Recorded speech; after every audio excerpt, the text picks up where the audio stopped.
জন্য নিজের মধ্যে ধরে রাখতে পারেন।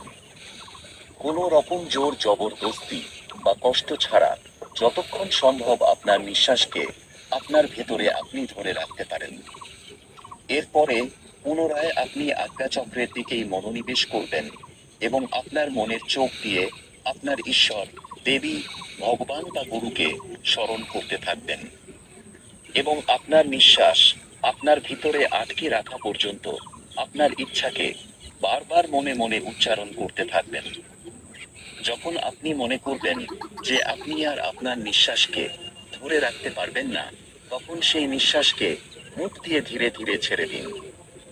মনে রাখবেন যে আপনাকে নাক দিয়ে নিঃশ্বাস নিতে হবে এবং মুখ দিয়ে প্রশ্বাসকে ছাড়তে হবে।